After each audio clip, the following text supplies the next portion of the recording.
안녕하세요. 반갑습니다. 배운 사람 단독자입니다. 자, 드디어 대망의 인간 불평등 기원론이 이제 이번 영상을 끝으로 이제 끝나게 됩니다. 지금까지 같이 달려오셨던 분들, 꾸준히 시청하셨던 분들 정말 고생 많으셨고요. 유종의 미를 거두기 위해서 이번 영상도 진지하고 신중하게 또 해석하면서 읽어 나가 보도록 하겠습니다. 자, 이와 같은 차별, 이전 시간에 이제 차별에 대해서 얘기를 했었죠. 그죠? 그래서 그걸 이제 몇 가지로 구분할 수 있다라고 말하면서 시작을 하네요. 그러나 이제 통상 부나 신분, 지위, 권력, 개인적인 장점이 주요한 구분이 되며 여기에 따라 사람들은 사회 속에 자기 위치를 차지하므로 나는 이들 서로 다른 세력의 조화나 충돌이 국가 구성의 좋고 나쁨을 판단하는 가장 정확한 자료임을 증명할 수 있다.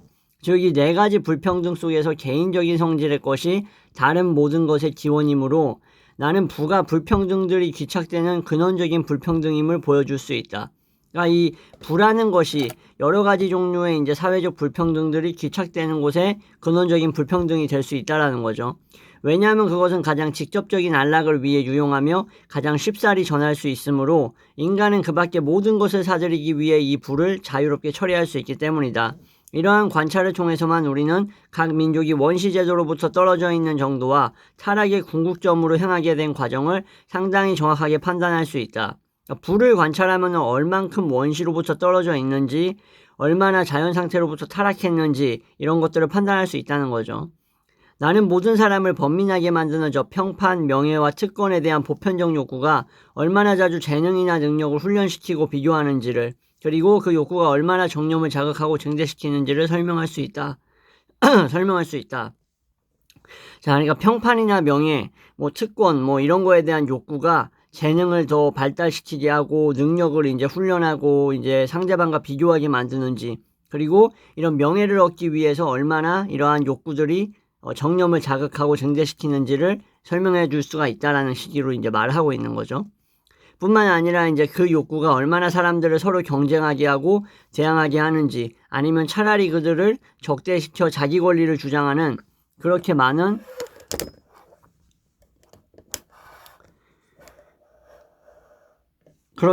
사람들에게 언제나 같은 투기장을 달리게 함으로써 날마다 얼마나 많은 실패와 성공 그리고 재앙을 불러일으키는지를 보여줄 수도 있다. 그리고 자기를 내세우고 싶어하는 열망과 언제까지나 우리를 흥분하게 하는 저 남보다 돋보이려는 열광 때문에 우리는 인간 속에 있는 최선의 것과 최악의 것, 즉 우리의 미덕과 악덕, 우리의 학문과 오류, 정복자와 철학자를 동시에 가질 수 있음을, 다시 말해서 소수의 선한 것과 더불어 다수의 악한 것을 갖고 있다는 사실을 보여줄 수 있다. 끝으로 나는 다음과 같은 것도 증명해 보이려고 한다. 즉 대다수의 사람들이 암담함과 비참함 속에서 헤매고 있을 때 몇몇 권력자와 부자가 권세와 부의 절정을 누리고 있다는 것은 여타 사람들이 없어서 고통을 받고 있는 것만큼 후자들은 그것을 향유하고 있기 때문이며, 인민의 불행이 끝나는 순간 아무런 조건이 바뀌지 않더라도 그들의 행복도 끝나게 된다는 사실이다. 한마디로 이제 비참함과 암담함 속에서 헤매고 있는 만큼이나 부자들은 또 부의 절정을 누리고 있다라는 거죠. 특수한 사람들은. 자, 그러나 이러한 세목들은 그것만으로도 상당히 큰 저술의 소재가 될 수 있을 것이다. 그리고 이런 저술에서는 자연 상태의 여러 가지 권리와 비교하여 유리한 점과 불리한 점이 모두 평가될 것이며, 그런 정부의 본질과 시간이 지남에 따라 필연적으로 일어나게 될 여러 변혁에 따라 오늘날까지 불평등이 보여왔고 앞으로 몇 세기에 걸쳐가지고 보여줄지 모를 모든 상이한 양상과 시간이 지남에 따라 필연적으로 일어나게 될 변화를 보여줄 수 있을 것이다. 그리고 많은 사람들이 외부로부터의 위협에 대비하여 애쓴 결과 오히려 내부에서 억압을 당하고 있음을 알게 될 것이다. 또한 우리는 억압이 끊임없이 증대되는 가운데 억압을 당하고 있는 사람들이 이 억압이 과연 어디까지 미칠 것이며 또 그 억압을 저지하기 위해서는 어떤 합법적인 수단이 자기들에게 남아있는가를 전혀 모르고 있음도 아울러 보게 될 것이다. 자, 그리고 시민의 권리나 인민의 자유, 조금씩 사라져가고 약자들의 요구가 반항 어린 불편으로 취급되는 것을 볼 수 있을 것이다. 정치적 수완으로 공동의 이해를 수호하는 명예를 인민들 가운데 돈으로 고용한 부분에만 부여함을 목격할 수 있을 것이다. 거기서 과세의 필요성이 생기며 실망한 농민이 평화로울 때에도 자기 밭을 떠나 삽 대신 칼을 쥐는 모습을 볼 수 있을 것이다. 명예에 관해서도 불길하고 기묘한 규칙이 생길 것이다.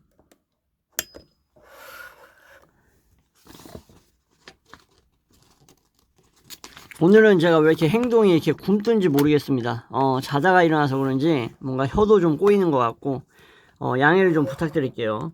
자, 조국의 방위자가 마침내 조국의 적이 되어 동포 시민들에게 칼을 휘두르는 광경을 볼 수 있을 것이다. 그리하여 마침내 그들이 자기 나라의 억압자에게 다음과 같이 말하는 시대가 도래할 것이다. 그대가 만일 우리를 향해 우리 형제의 가슴에, 우리 부친의 목에 또는 임신한 내 아내의 배에 단검을 꽂으라고 명령한다면 비록 본인은 아니더라도 우리에게 못할 짓은 없노라. 뭐 이런 얘기가 있었나 봐요.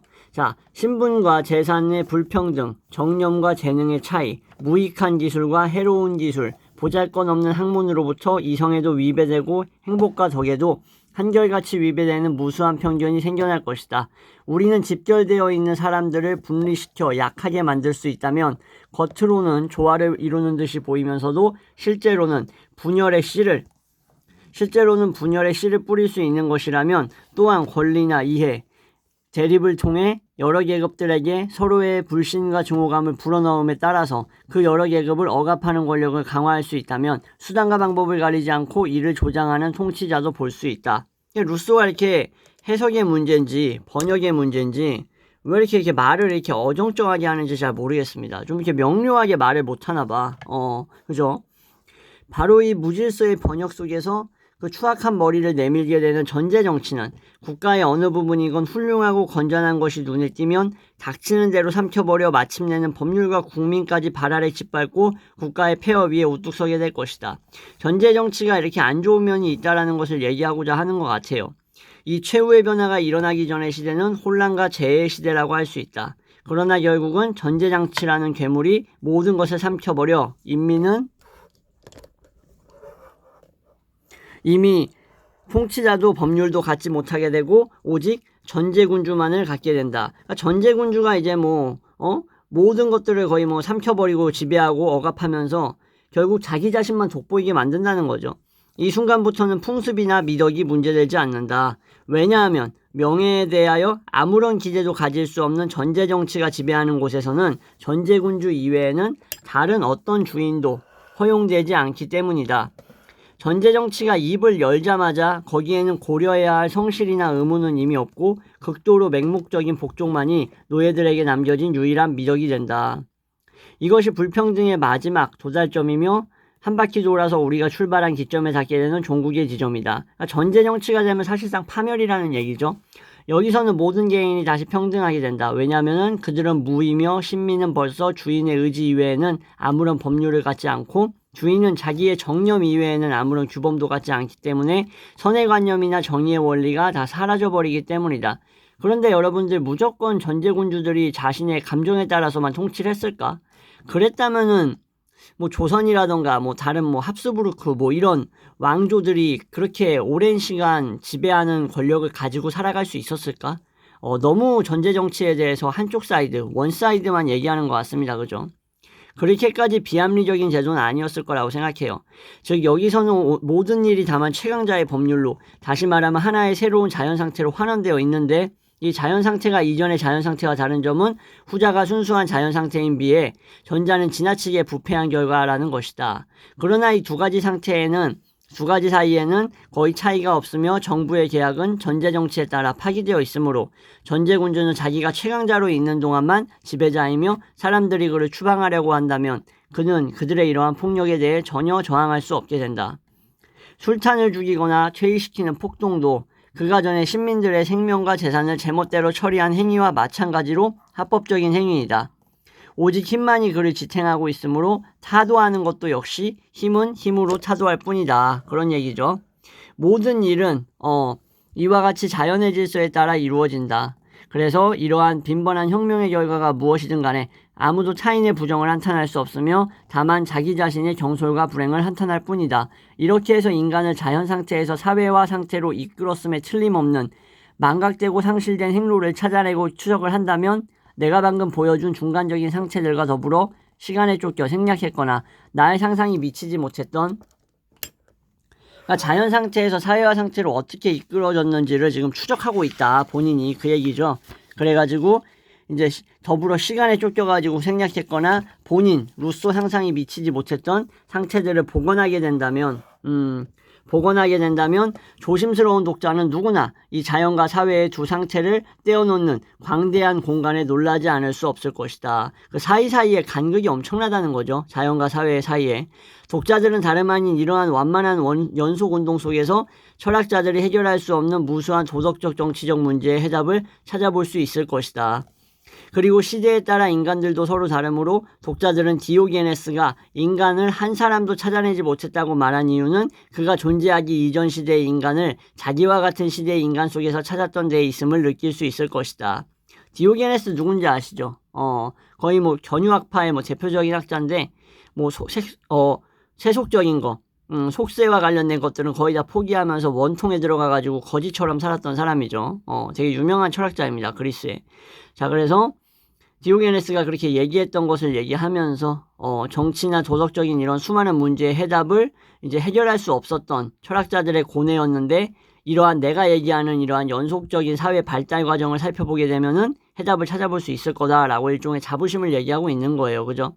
아울러 독자들은 카톤은 자기 시대에 적합한 인물이 못 되었기 때문에 로마 및 자유와 함께 멸망하였다고 말할 수 있다. 이 로마의 정치가 마르쿠스 카토라고 할 수 있는데 되게 엄격하고 신중한 사람이었고 공화정을 상당히 중시했던 사람으로 저는 알고 있습니다. 그래가지고 카이사르 시대나 아니면 이런 전제군주 시대 이럴 때 이제 그 공화정을 반대하는 세력들이나 이런 세력들에게 끊임없이 맞섰던 그런 아주 뭐라고 표현해야 돼? 선비 중에 선비라고 해야 되나? 하여튼 그런 올곧은 인물이었습니다. 자, 정몽주 같은 사람 생각해 보시면 돼요. 근데 이제 카토는 이제 장군이었죠.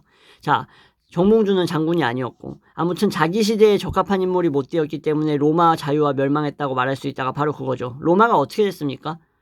공화정에서 다시 군주정으로 갔잖아. 그죠? 그러니까 이제 카토도 이제 멸망했다고 얘기하는 거겠죠. 누구보다도 위대했던 이 인물은 500년 전에 태어났더라면 세계를 지배할 수 있었을 텐데 그렇지 못했기 때문에 다만 세계를 고작 놀라게 만드는데 그치고 말았던 것이다. 되게 심오한 말이네. 요컨대 인간의 정신과 정념이 얼마나 부지불식간에 바로 자신들의 본성을 변질시키는지, 왜 우리의 욕망과 쾌락은 시간이 흐름에 따라서 새로운 대상을 원하는 것인지, 어찌하여 원초적인 인간이 점차 소멸돼가고 사회가 우리들의 눈에 이들 모든 새로운 관계의 산물이자 자연 속에 아무런 참된 토대도 갖지 않은 부자연스러운 인간과 거짓 정념의 결합으로밖에 보이지 않는 것인지를 독자들은 모두 설명할 수 있을 것이다. 이 점에 대해 우리가 반성을 통해 배울 수 있는 것은 관찰에 따라 완전히 확인할 수 있다. 미개인은 문명인은 심정과 기질이 근본적으로 크게 다르다고 이제 루소는 얘기하네요. 한쪽에게 최고의 행복을 주는 것이 다른 쪽에게는 절망에 빠뜨릴 정도다. 완전히 본질적으로 미개인하고 문명인하고 다르다고 그냥 정해놓고 얘기하고 있습니다. 미개인은 안식과 자유만을 호흡하고 무비도식만을 바란다. 그런가 하면 스토아학파의 완전한 평정, 아타락시아까지도 미개인의 다른 모든 것에 대한 깊은 무관심에는 미치지 못한다. 스토아학파가, 여러분들도 스토아학파 제가 뭐 굳이 구체적으로 설명을 해드리면 이제 제논이라는 사람에 의해서 이제 창립된 학파인데 마음의 평정심을 유지하기 위해서 이런 뭐랄까 여러 가지 내 마음을 분동시키는 것들에 대해서 초연한 입장을 취하려고 했던 학파입니다. 제가 이제 간단하게 요약하면 내가 건드릴 수 있는 영역과 건드릴 수 없는 영역을 나눈 다음에 내가 건드릴 수 없고 내 의지대로 할 수 없는 것들에 대해서는 크게 신경을 쓰지 않는 것이 마음의 평정을 유지한다라는 식으로 얘기했던 학파예요. 자, 근데 그러한 스토아 학파마저도 이런 원시인들의 깊은 무관심에는 따라갈 수 없을 정도로 그들은 이렇게 막 5만 가지 자극에 노출되어 있지는 않았다라는 식으로 이제 보는 거죠. 그죠? 그래서 안식과 자유만을 호흡한다. 무의도식 얘기가 나오는 거죠. 이와 반대로 문명인은 어떻다? 문명인은 언제나 활동적이고 땀 흘리고 돌아다니며 부산시렵고 더욱 힘든 일을 찾기 위해 노심초사한다. 그는 죽을 때까지 일한다. 때때로 살기 위해서 죽음을 무릅쓰는 경우도 있으며 불후의 명성을 얻기 위해서 삶을 버리기도 한다. 그는 자기가 미워하는 권력자나 경멸하는 부자들에게 아첨하기도 하고 그들로부터 봉사하는 명예를 얻기 위해서 어떤 일도 마다하지 않는다. 그는 자기의 비열함과 그의 보호를 의기양양하게 자랑한다. 그리고 자기의 노예 상태를 과시하면서 그런 영광을 누리지 못하는 자들을 경멸한다. 유럽의 대신들이 하는 일, 비록 힘은 들지만 사람들의 선망을 받는 이러한 하는 일은 카리브인에게는 어떻게 보일 것인가? 이 게으른 미개인은 선행을 하고 있다는 즐거움을 가지고도 위안을 받을 수 없는 그 같은 두려운 생활보다 차라리 그냥 비참하게 죽는 것을 선택하리라. 그러나 카리브인들의 경우 사람들이 그렇게까지 권력과 명성에 신경을 쓰고 있는 이유가 무엇인가를 이해하려면 그들의 정신 속에서 권력과 명성이라는 말이 일정한 의미를 가져야 할 것이며 또 자기 자신에 대한 세상 사람들의 평판을 상당히 중요시하면서 자기 자신보다 오히려 타인이 입증을 해주는 것에 행복을 느끼고 거기에 이제 만족할 수 있는 인간이 있다는 사실을 배워야 할 것이다. 그러니까 이제 카리브인 같은 경우에는 루소가 봤을 때 현대의 이런 문명인들을 보면서 아니 저딴 거에 신경을 왜 쓰는 거야 이렇게 생각을 한다라는 거겠죠. 사실상 이 모든 차이의 진정한 원인은 바로 이런 데에 있다. 미개인은 자기 자신 속에서 사는데 사회인은 언제나 자기 외부에 존재하면서 타인의 의견 속에서만 살아간다. 정말 제가 이 인간 불평등 기원론 읽으면서 가장 마음에 드는 구절 중에 하나네요. 다시 한번 읽어드릴게요. 미개인은 자기 자신 속에 사는데 사회인은 언제나 자기 외부에 있고 타인의 의견 속에서 살아간다. 그리고 자기가 존재하고 있다는 느낌을 타인의 판단에 의거하고 있는 것이다. 야, 그래서 여기 이제 주석도 한번 봅시다. 주도 한번 읽어봅시다. 여기에서 루소는 불평등에 따라서 구성된 사회에서의 왜곡된 인간상을 보여주고 있다. 이처럼 자기 자신 밖에서만 머물면서 자기 자신이 되지 못한 인간에 대하여 루소는 그의 모든 저작을 통해서 인간은 다시 한번 자기 안에 있는 풍요로움을 회복해야 한다고 주장했다. 오늘날 우리 인스타그램, 넷플릭스 이런 거에 미쳐가지고 자기다운 게 뭔지도 모르고 남들 하는 대로 그냥 재밌다 그러면 다 따라가가지고 그거 월정액 내고 그거 보고 정신 상태는 그냥 쓰잘데기 없는 거에 완전히 그냥 점령당해가지고 이상한 똥글이나 싸질러대고 인스타 같은 데다가 소셜 피드에다가 이런 애들이 좀 보면서 정신 차려야 할 어떤 그런 내용을 루소가 지금 얘기해주고 있네요. 그죠? 자, 그래가지고 그토록 훌륭한 도덕론이 있는데도 불구하고 이와 같은 경향으로 말미암아 선악에 대해서 그렇게까지 무관심하게 되어 버렸으며 그 어느 것이나 외관만이 중시되었기 때문에 명예나 우정이나 도덕 그리고 때때로 악덕까지도 그것을 자랑할 수 있는 비결을 발견하게 돼가지고 모든 것들이 얼마나 인공적이고 가식적으로 되어버렸는가는 여기서 다루지 않겠다. 루소는 이미 현대사회를 예견한 것 같아. 오늘날에는 우정이라던가 사랑 같은 것도 사진 한 장, 동영상으로 마치 보여주길 원하잖아. 그냥 내면 속에 간직하거나 그냥 개인적인 상호적인 관계 속에서만 유지하면 되는데 그거를 꼭 동네방네 무슨 잃어버린 강아지 찾습니다 이러면 전단지 갖다 붙이듯이 만인들이 다 볼 수 있게 막 다 공개하잖아. 그럴 필요가 있냐 이거지.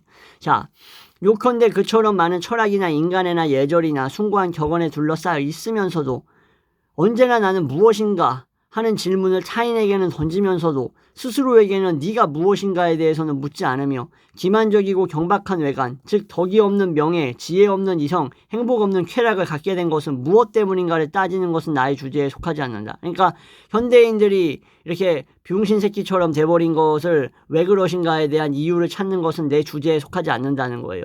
나는 다만 그것은 조금도 인간의 본원적 상태가 아니라는 것과 이와 같이 우리의 자연적인 경향을 모두 변질시키는 것은 사회의 정신과 사회가 낳은 산물이다. 불평등이라는 것을 입증하기만 하면 된다. 그래서 내가 이 책을 인간 불평등 기원론이라고 이름을 지은 거다 얘들아 라고 루소가 얘기하고 있는 거죠. 지금까지 나는 불평등의 기원과 발전, 정치적인 사회 성립 폐해, 인간의 본성에서 연역할 수 있는 한 오로지 이성의 빛에 따라 그리고 통치권에 대해 신권의 재가를 내리는 신성한 교의와는 무관하게 설명을 하고자 했다. 그리고 이러한 설명을 통해 우리는 불평등은 자연 상태에서는 거의 찾아볼 수 없었으므로 인간 능력의 발달에 따라 정신이 진보함에 따라 이 불평등이 성장하고 강화되며 소유권과 법률 제정에 따라 안정되고 합법화된다고 결론 지을 수 있다. 뿐만 아니라 실정법에 따라서만 인정되는 인위적 불평등은 그것이 신체적 불평등과 균형이 잡히지 않을 경우에는 언제나 자연법에 위배된다는 결론도 나오게 된다. 이러한 구별은 모든 문명국 사이에 널리 유포되어 있는 불평등의 형태를 이 점과 관련하여 어떻게 생각해야 할 것인지에 대해 충분한 해답을 내려준다. 왜냐하면 자연법을 어떻게 규정하던 간에 아이들이 늙은이에게 명령을 내리거나 어리석은 자가 현명한 자 인간을 지도하거나 또한 대다수의 사람들은 생활에서 필수품도 손에 넣지 못해 굶주림에 시달리고 있는데 몇몇 사람들만 흥청거리면서 살아가거나 하는 것들은 모두 다 자연법에 위배되기 때문이다. 자연법에 위배된다라는 것이 이렇게 빈부격차 같은 것들을 인정하기 어렵다라는 얘기기도 해요. 그래서 얘가 뭐 사회주의를 얘기했냐? 그렇게까지 나갈 수는 없어요. 왜냐면은 사회주의는 루소 이후에 등장했던 어떤 하나의 확고한 사상이자 뿌리로부터 나왔던 하나의 가지에 불과하거든요. 중요한 거는 여기서 이제 루소가 얘기하려고 했던 것은 왜 이런 식으로 빈부격차가 발생하고 왜 누가 누굴 지배하고 누군 종속당하고 왜 누구는 남의 것을 뺏으려고 하고 남한테 빼앗기고 이런 것들이 왜 발생하는가? 문명의 발달과 그죠? 불평등도 정신과 이러한 인간지능의 발달에 따라 같이 진보해 왔다라는 거죠. 이것이 바로 인간 불평등 기원론이 어디서부터 인간이 불평등하게 되었는지를 밝힌 거. 그죠? 토지 소유, 토지를 공유하지 않고 이제 토지가 누군가의 것이 되면서 그것을 경작하는 자와 그것으로부터 이득을 얻는 자가 나뉘게 되고 지주가 생겨나게 되고 농노가 생겨나게 되고 그죠? 모든 사람들이 공유하고 있었던 공유지를 내 거 니 걸로 나누고자 하는 아이디어를 생각해낸 놈이 결국 지배자가 되고 이런 식으로 나뉘게 됐다라는 것을 이전 영상들에서 제가 충분히 같이 따라 읽으면서 책을 읽으면서 설명을 해드린 걸로 여러분들도 알고 계실 겁니다. 자, 이렇게 해서 루소가 이 책에서 얘기하고자 했던 것들 중요한 핵심 내용들 여러분들 보시면서 공감을 많이 하셨을 거라고 생각을 하고요. 이 장시간 동안 거의 뭐 몇 시간이야? 6시간 정도 한 것 같은데 그죠? 넘게 했을 수도 있어. 그 시간 동안 이렇게 같이 또 책 보시느라고 정말 고생 많으셨습니다. 이렇게 해서 인간 불평등 기원론 1부, 2부 완결하도록 하겠습니다. 그동안 고생 많으셨습니다. 감사합니다.